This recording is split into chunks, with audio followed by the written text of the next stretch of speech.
The New American Standard Bible reading today, January the 9th, is Genesis chapters 23, 24, and Matthew chapter 8.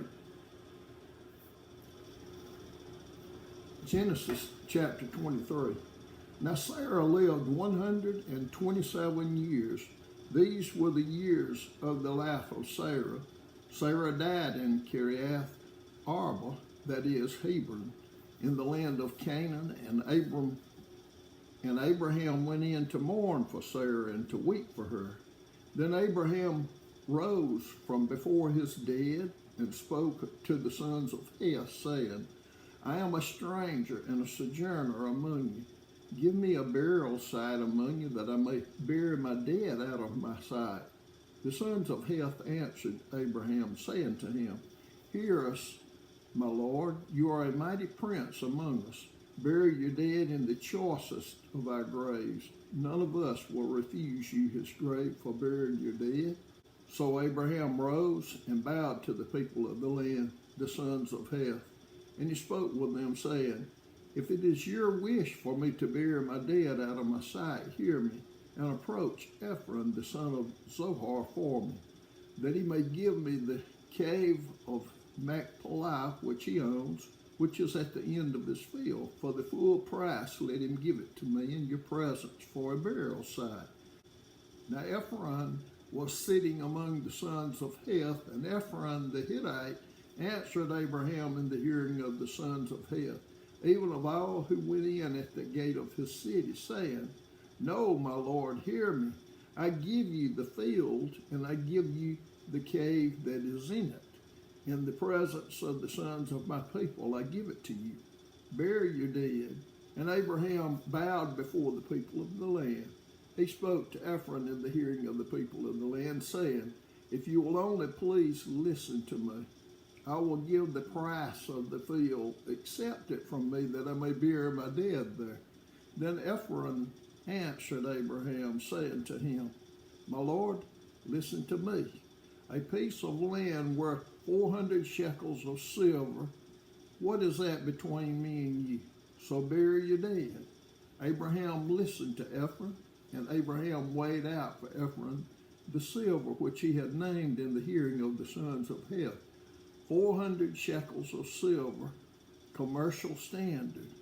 So Ephron's field, which was in Machpelah, which faced Mamre, the field and cave which was in it, and all the trees which were in the field that were within all the confines of its border, were deeded over to Abraham for a possession in the presence of the sons of Heth, before all who went in at the gate of his city. After this, Abraham buried Sarah his wife in the cave of the field at Machpelah, facing Mamre, that is Hebron, in the land of Canaan. So the field and the cave that is in it were deeded over to Abraham for a burial site by the sons of Heth. Genesis chapter 24. Now Abraham was old, advanced in age, and the Lord had blessed Abraham in every way.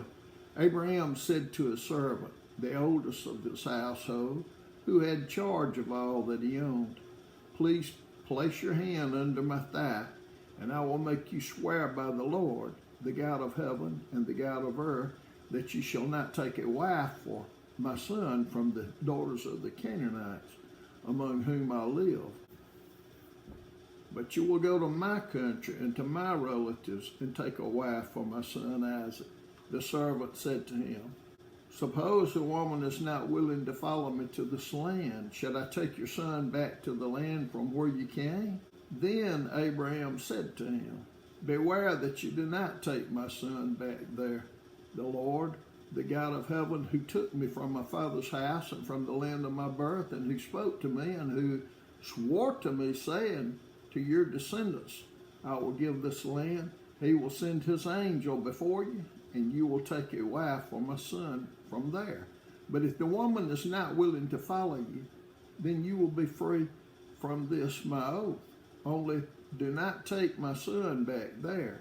So the servant placed his hand under the thigh of Abraham, his master, and swore to him concerning this matter.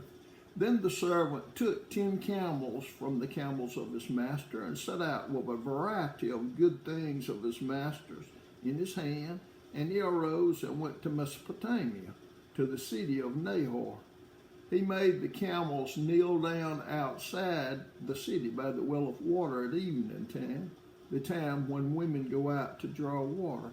He said, O Lord, the God of my master Abraham, please grant me success today and show loving kindness to my master Abraham. Behold, I am standing by the spring, and the daughters of the men of the city are coming out to draw water.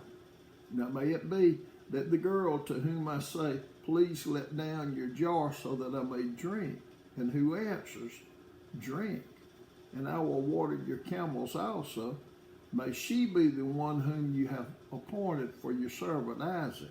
And by this I will know that you have shown loving kindness to my master.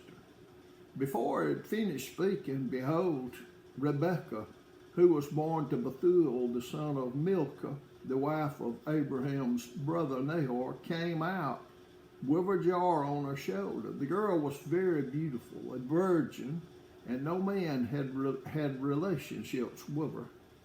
And she went down to the spring and filled her jar and came up. Then the servant ran to meet her and said, please let me drink a little water from your jar. She said, drink, my lord. And she quickly lowered a jar to her hand and gave him a drink.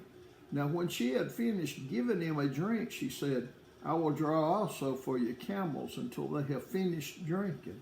So she quickly emptied a jar into the trough and ran back to the well to draw, and she drew for all his camels. Meanwhile, the man was gazing at her in silence to know whether the Lord had made his journey successful or not.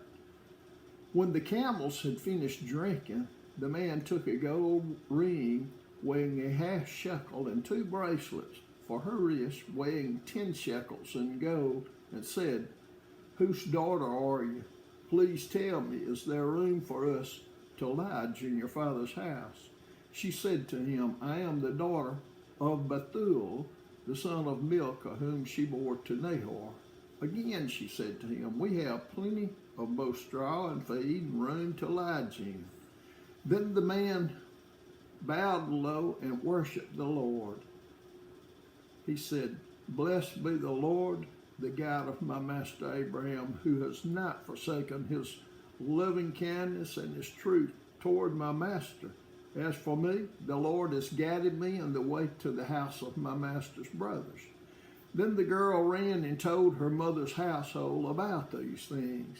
Now Rebekah had a brother whose name was Laban, and Laban ran outside to the man at the spring when he saw the ring and the bracelets on his sister's wrist, and when he heard the words of Rebekah, his sister, saying, this is what the man said to me, he went to the man, and behold, he was standing by the camels at the spring, and he said, come in, blessed of the Lord.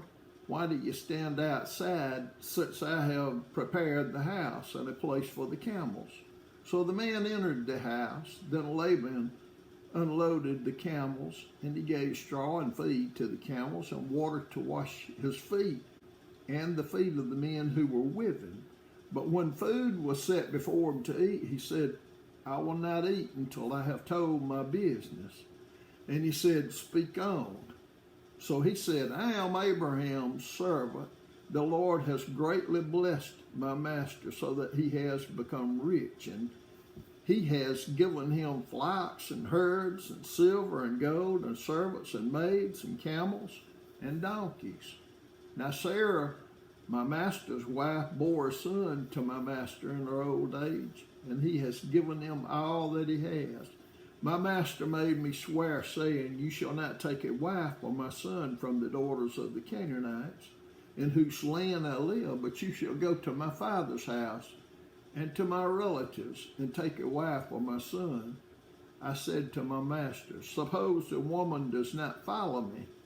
He said to me, the Lord before whom I have walked will send his angel with you to make your journey successful, and you will take a wife for my son from the relatives from my relatives, and from my father's house. Then you will be free from my oath when you come to my relatives, and if they do not give her to you, you will be free from my oath. So I came today to the spring and said, O Lord, the God of my master Abraham, if now you will make my journey on which I go successful, behold, I am standing by the spring, and may it be that the maiden who comes out to draw, and to whom I say, please let me drink a little water from your jar. And she will say to me, you drink, and I will draw for your camels also. Let her be the woman whom the Lord has appointed for my master's son. Before I had finished speaking in my heart, behold, Rebekah came out with her jar on her shoulders, and went down to the spring and drew. And I said to her, please let me drink.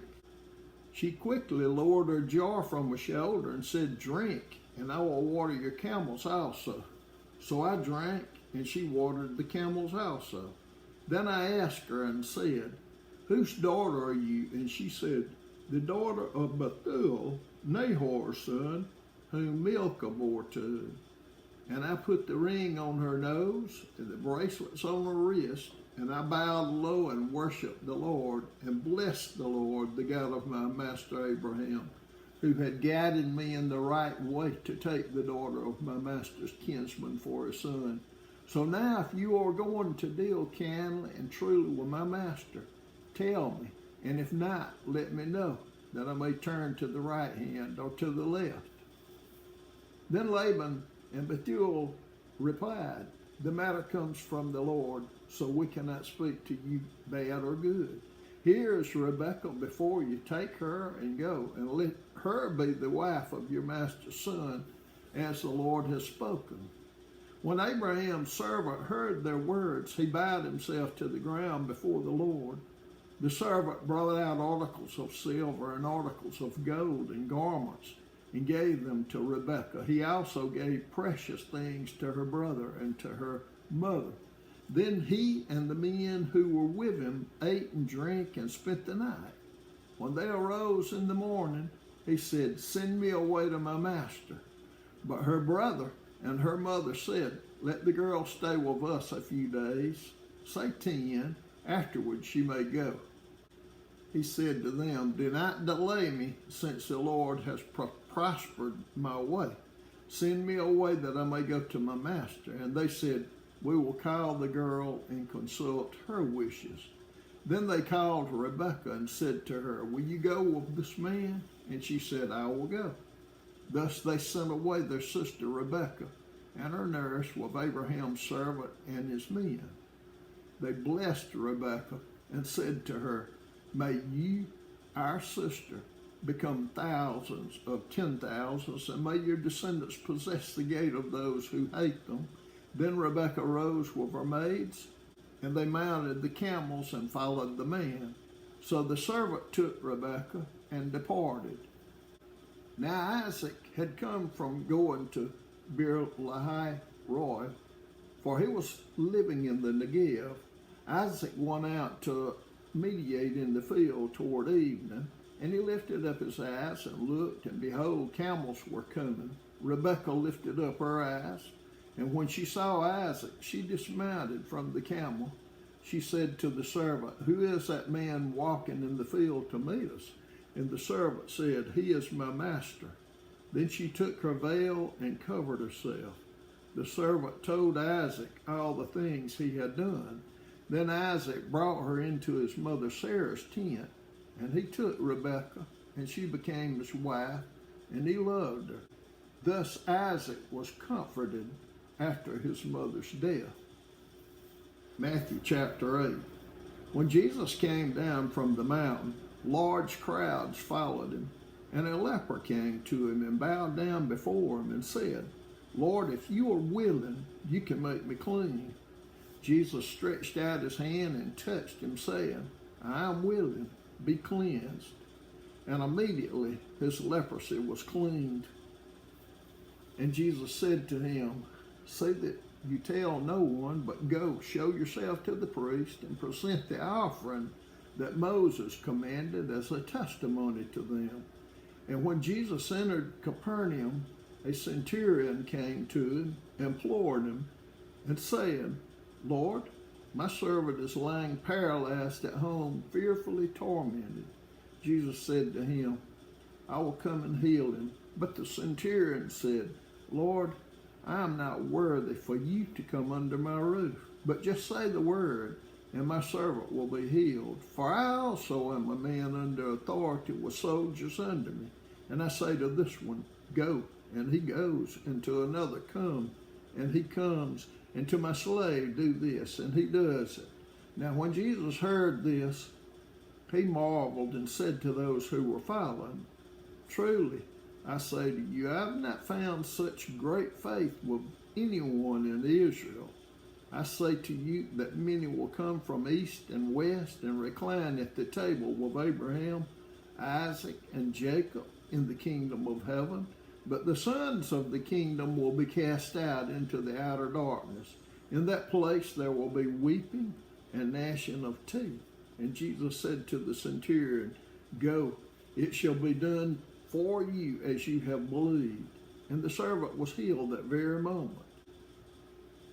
When Jesus came into Peter's home, he saw his mother-in-law lying sick in bed with a fever. He touched her hand, and the fever left her, and she got up and waited on him. When evening came, they brought to him many who were demon-possessed, and he cast out the spirits with a word and healed all who were ill. This was to fulfill what was spoken through Isaiah the prophet. He himself took our infirmities and carried away our diseases. Now when Jesus saw a crowd around him, he gave orders to depart to the other side of the sea. Then a scribe came and said to him, Teacher, I will follow you wherever you go. Jesus said to him, the foxes have holes, and the birds of the air have nests, but the Son of Man has nowhere to lay his head. Another of the disciples said to him, Lord, permit me first to go and bury my father. But Jesus said to him, follow me, and allow the dead to bury their own dead. When he got into the boat, his disciples followed him, and behold, there arose a great storm on the sea, so that the boat was being covered with the waves. But Jesus himself was asleep, and they came to him and woke him, saying, Save us, Lord, we are perishing.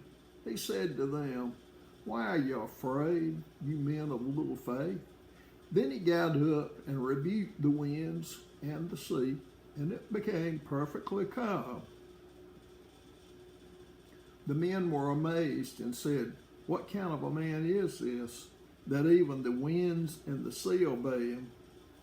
When he came to the other side into the country of the Gadarenes, two men who were demon-possessed met him as they were coming out of the tombs. They were so extremely violent that no one could pass by that way. And they cried out, saying, What business do we have with each other, Son of God? Have you come here to torment us before the time? Now there was a herd of many swine feeding at a distance from them. The demons began to entreat him, saying, If you are going to cast us out, send us into the herd of swine. And he said to them, Go. And they came out and went into the swine, and the whole herd rushed down the steep bank into the sea and perished in the waters. The herdsmen ran away and went to the city and reported everything, including what had happened to the demoniacs. And behold, the whole city came out to meet Jesus. And when they saw him, they implored him to leave their region.